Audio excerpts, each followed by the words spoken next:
Dukat is the new chief military advisor to the Tatapa console. We are treated to the best scene in the history of Star Trek. And Klingons do not forgive or forget. Hey, everybody, and welcome to the Seventh Rule with Cirroc Lofton. Hello, hello. My name is Ryan T. Husk. And today, sorry, that was probably, I'm glad I didn't see myself because that was probably a pitiful impression of the Gowron magical eyes that I can't do and nobody can do except for him, which is why he got the job. We're reviewing season 4, part 2 of Way of the Warrior, directed by James L. Conway, still written by Ira Stephen Bear and Robert Hewitt Wolf. Awesome. How are you today, Cirroc? Good. I'm doing well.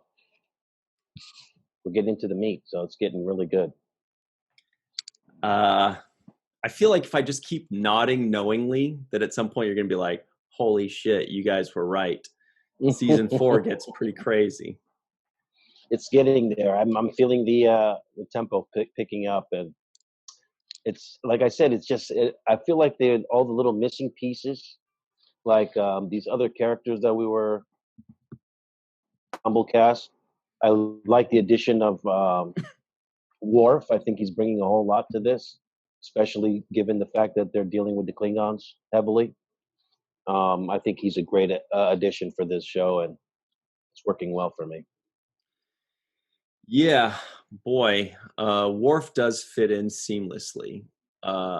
It's one of those things that kind of feels like just a perfect fit because Deep Space Nine didn't have a lot of Starfleet presence in the middle ranks. You know, you have, of the Starfleet officers, you have Sisko, who's a captain now. You have Jadzia Dax, who's a lieutenant commander.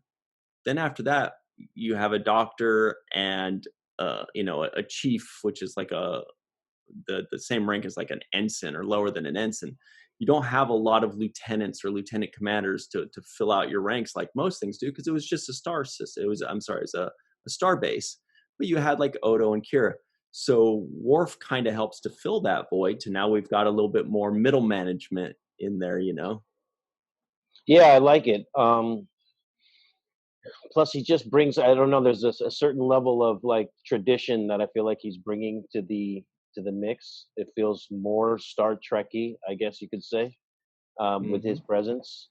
I also like the fact that he's dead center in the middle of this kind of Klingon Cardassian dispute, and his ability to communicate with the Klingons and decipher certain things. For example, their attack methodology or their formations, whatever they're going to do, he kind of has the extra insight. So I enjoyed that aspect as well.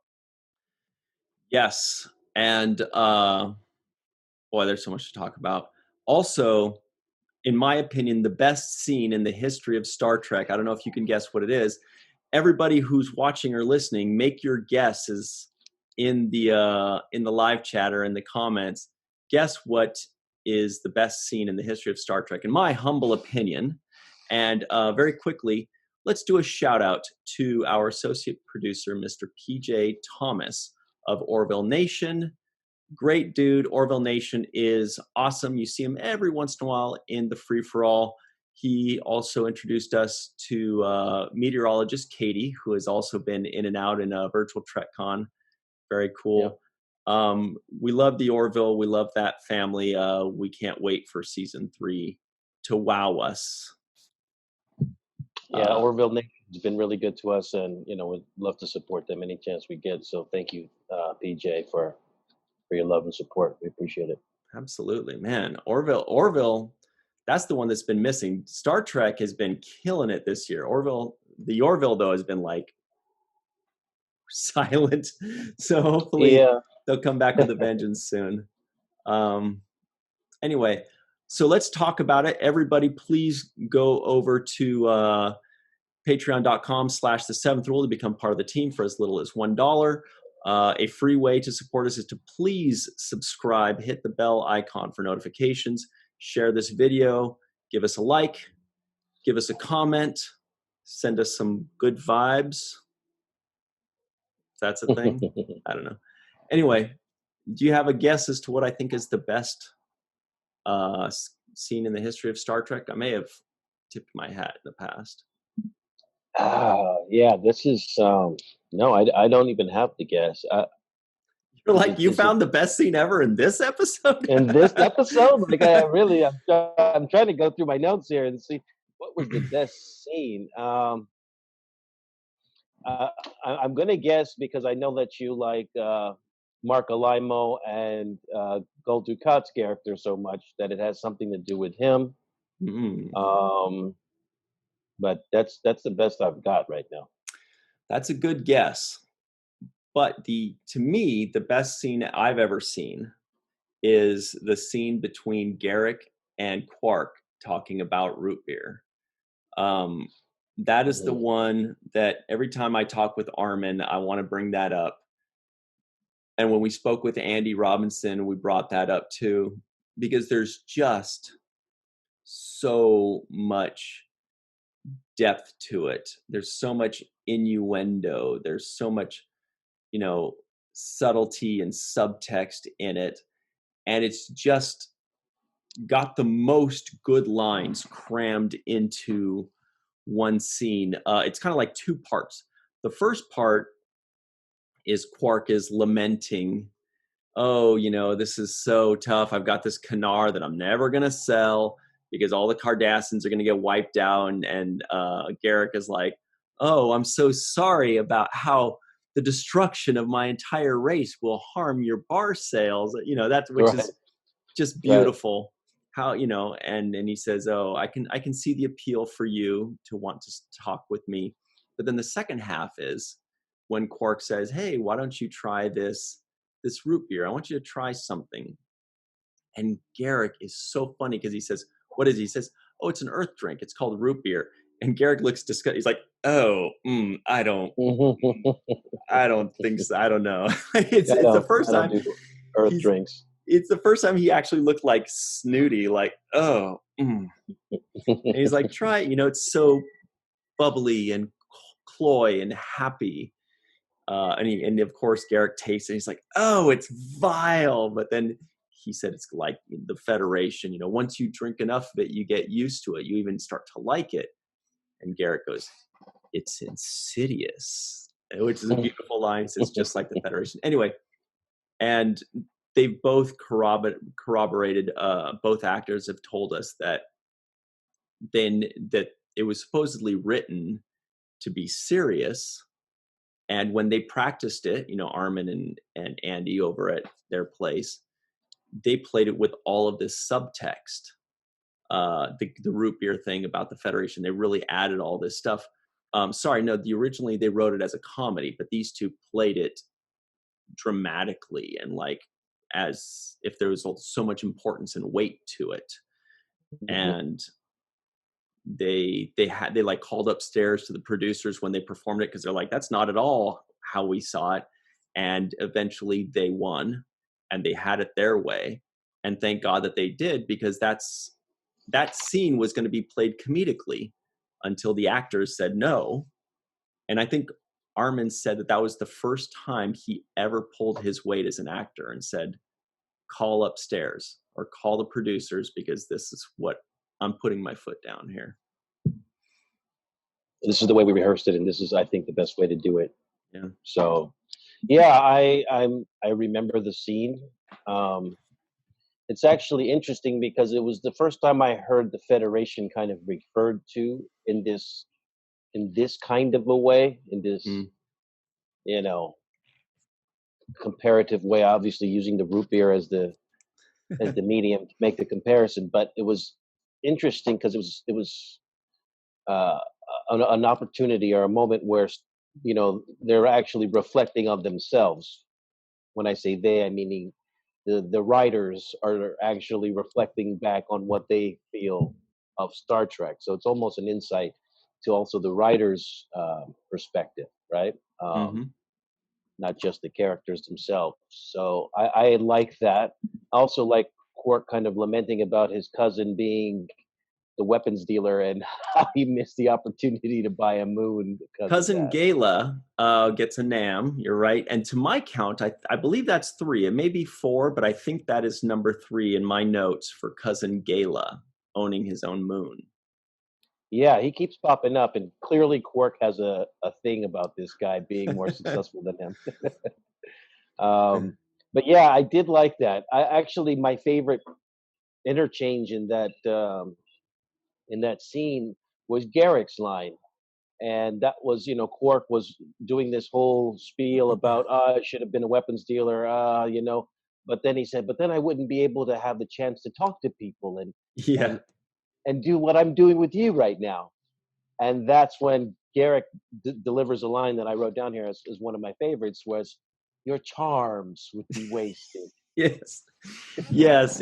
And the way he delivers it is just, God. It's such a dig. He's one of the best at giving you a dig and just delivering it right to your face without, pulling it back any punches. He just gives you the whole full punch. Yeah. I mean, he's sopping wet with sarcasm. Right. It is just like the heaviest weight, just fucking, it's so good. It's beautiful. It's beautiful. Andy Robinson has just perfected this particular style of communicating in this demonstrative way, and just being able to talk down to people, but be so pleasant about it, and so forthcoming with it. So I really enjoyed that line. Your charms would be wasted. You're with a smile. Yeah. By the way, I didn't know what the word cloy meant, so I did look it up. I mean, we could guess based on the context, but it means, disgusting, but because of like an overabundance of sweetness. So if something is just so, like, kind of like root beer, if you don't have the taste for sweet things, something that is just so sweet that it's disgusting. So that's, I didn't know there was a word for that, but that's perfect for it. Just kind of like the Federation. Yeah. I'm not a big root beer fan, so I can really sympathize with Garak on that one. How dare you? Who do you think is better or more sarcastic, better at the sarcasm or more at the subtext and sarcasm between Dukat and Garak? Because they're both very similar in that way. Dukat is a little bit more arrogant and condescending, I'd say, and Garak is a little bit more coy and almost playful, but they're both in the same family of delivery, I don't even, maybe I shouldn't even ask that question because they're both so good at it. It's a tough thing. It's just, I actually look at it as respective to their characters. So because Dukat is in the position of authority and he still has his integrity amongst the Cardassians, so he has a different air to how he approaches it. He's actually talking down to Garak in a way where it's more of a subservient way of talking down to him. I think Garak is more clever at playing with this kind of language, because he takes the hit of whatever it is that you're talking to him about. He'll take the hit, but give it back to you almost as hard as you gave to him, even harder. So in tennis, for example, you have a great server, but if somebody can return the serve, then you can actually put that same pressure back on the server. So I feel like Garak is the better at the return of service. Mm-hmm. I also want to give a shout out to, sometimes there's an actor that does a lot with very little in their lines. The person that always stuck out to me years ago when I first started watching this was Bashir, where he would have one line in an episode or one line in a scene, and it was just like one or two words. It would be like, yes, sir. Yet he would figure out a way to deliver it such that there was extra meaning behind it. It wasn't just yes, sir. It was yes, sir. If he's like not feeling the, whatever Captain Sisko is telling him, or, or yes, sir, or, whatever it was, I was just like, wow, he's doing a lot with very, very little. And today I noticed Cassidy Yates doing that. So shout out to Penny Johnson-Gerald there, where she had 3 to 4 lines with Captain Sisko. And they were short, 3 to 6 words each line. But she was able to convey a world of meaning and depth. Like, I know you will. That's 4 words. But she delivered it in a way, she said, I know you will. Or whatever it was. I'm not trying to seduce you right now. Thank you very much. But she did it in a way that there was so much meaning behind it. It was, you know what I mean? Like, she added subtext, and that's the mark of a really good actor, is to be able to do a lot with a little. And so she gets the Julian Bashir, the thing that Julian Bashir usually gets, she gets the trophy for it today, I thought. Yeah, and I think she says something to the effect of "Don't get killed." That's exactly it, right? Mm-hmm. I think that was the line, that the way she said it, and it was just the way she said it. It was a beautiful thing to watch. And the other thing that I noticed too, as well, is how radiant and beautiful she was on screen in this episode. I just took note. I was like, wow, she looks very beautiful in this hallway scene where the two of them were having that goodbye conversation. And you could sense the build up of a connection between the two of them. There was already something tangible between the two, where you feel like they have this deep concern for each other. So I did like her performance in that moment. But now that we're talking about really subtle things that kind of take your attention, and sometimes it's one word, one line, and sometimes it's not even a line at all. It could just be, an action that the person does. But I enjoyed the scene with Cisco and Bashir, where Bashir was telling him, we're not allowed to cloak, in the Alpha Quadrant. Yeah. Right? Because the Romulans, we have a deal with the Romulans. And like, he needs to remind Cisco. Cisco's like, right. I'm well aware of the deal I made with the Romulans. Right. Thank you, though. Right. And so there was a moment where Bashir says, yeah, I won't tell the Romulans, and I won't tell the Romulans if you don't. Yeah, if you don't. And Cisco does a wink right there. He gives him a wink. It was really quick, and I don't know if you caught it, but there was a small, fast little wink. I didn't catch the wink, actually. Yeah, he gives him a wink. That was his response. It's like, I won't tell the Romulans if you don't. And Cisco looks at him, gives him a smile, and winks, and then he turns his head, like, let's go and do this. But I like the wink.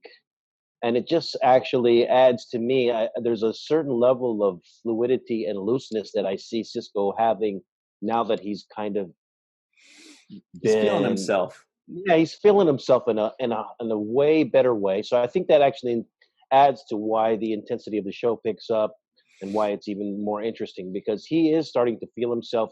There's a comfort zone there. There's a looseness there. He's found his stride. He's no longer like trying to figure his way out and figure out who's who and what side people are on.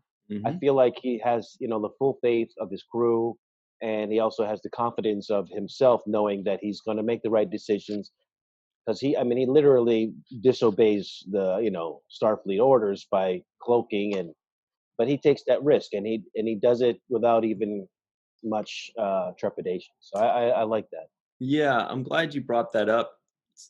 I think what it is, in my opinion, I think basically what you're saying is, it feels like Cisco has arrived. He's here. He found himself. He's arrived. He's no longer climbing up. He's no longer proving himself. He's no longer rising. He's there. He's arrived. He's now Captain Sisko. He's got that quiet confidence. The death of his wife is behind him. The adjustment to his new digs is behind him. The growth of going through the ranks is behind him. He's arrived. He's here. I also wanted real quick about Cassidy Yates, which you brought up. I noticed the same thing about her being gorgeous last time we saw her. And I wanted to bring it up, but it never really came up in that episode. I think it was like 2 episodes ago. But what I noticed was I had forgotten, or maybe I had never noticed because I was just a kid, I didn't really pay too much attention to it. I never noticed how pretty she was. And I was like, and you're right, radiant's the right word. I was just like kind of blown away. I was like, wow, she's fucking gorgeous. Yeah. And not only just gorgeous, and not only just like the camera was like eating her up, and camera loves her. Yeah, the camera loves her. She's she not only is beautiful, but sometimes it's difficult for beautiful people to project that beauty on camera. Somehow there's a lost in translation moment. It's an energy that she puts out. She puts that energy out, and there's the confidence, because I feel this confidence in her. She's like, she's a woman that knows what she wants and goes after it. She's not shy about it. But the appeal, the look on screen reminded me of the old school, I don't know, like Gone with the Wind kind of interesting. real like beauty that was just being portrayed in that moment. So I wanted to give her a shout out. Penny was just amazing in that. Nice. Anyway, so I think I pulled us away from the Cisco talk, but yeah, this is definitely almost feels like a reboot of Deep Space Nine at this point. Just everybody, all of the characters have evolved in a way. New characters have been created. Suddenly there are political implications. It's not just the alien visitor of the week and the mystery, or the floating two-handed Melora thing that falls in love with Julian. But this is actually like galactic implications, things that have implications throughout the quadrant. The Klingons, Gowron and Martok together are awesome. It's just on just a huge scale now. Yeah, because if it where you felt limited before with just having the O'Brien and Bashir relationship, and you had certain pairings up, and you had the kind of routines of the things that you were used to, the argument between Rom and Quark. Now it's expanding and it feels alive. I feel Quark's bar really being a centerpiece now. I can see it. I can see why it's so relevant to all of these discussions. You can see it being the outpost for where everybody's meeting up, especially in the episode before this, part 1, where Worf challenges, I am Worf, son of Moog. Yeah. And so it just feels like it's all coming together in this kind of way where it's such a believable place. I'm actually feel like I'm watching a space station. And that's a whole nother thing that we're going to talk about later, I'm sure, which is the fact that the station is armed to the T and ready to go. And we actually see a station now engaged in these kind of battles. So I'd love to get into that too as well. Let's take our break, and then we'll come back and talk all about that good stuff. We will be right back on the 7th rule.